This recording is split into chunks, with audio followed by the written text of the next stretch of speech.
Destiny! Ano ka ba? Hindi mo ba naintindihan sinabi niya? Ayaw niya sa'yo, kaya huwag mo na siyang guluhin. Huwag kang makialam, Vince. Especially now that I know the truth. Wala kang kinalaman dito. Gabriel, Vince, tama na. Ayoko ng gulo. O hindi niya ako totoong boyfriend. Vince. May pakialam pa rin ako para sa kanya. Kaibigan niya ako at poprotektahan ko siya. Lalo na sa mga kagaya mo. Tama na. Gabriel. Stop. I'm sorry, but I'm not gonna leave. Hindi ko maintindihan ang reason mo. Why do I have this feeling na iba kang sinasabi ng utak mo sa sinasabi ng puso mo?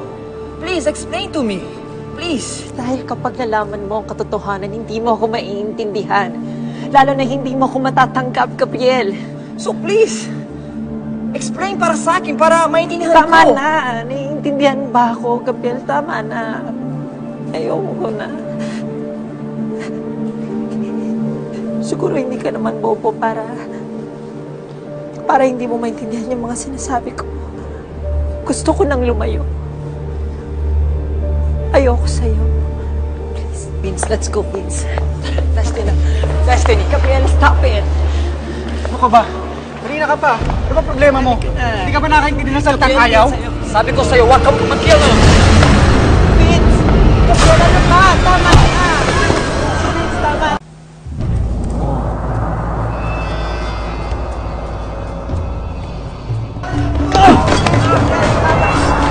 Awatin ko sila. Awatin ko. Tama na. Vince, stop it. Stop it. Tama na, Gabriel.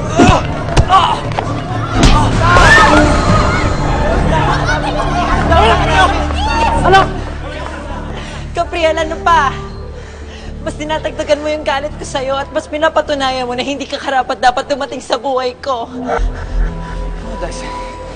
For the last time, sasabihin ko sa'yo to, Gabriel. Ayoko sa'yo. At wala kang karapatan para saktan mo ang kaibigan ko.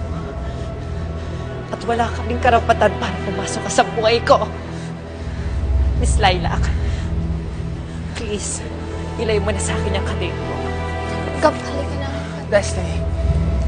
Hayaan mo na sila.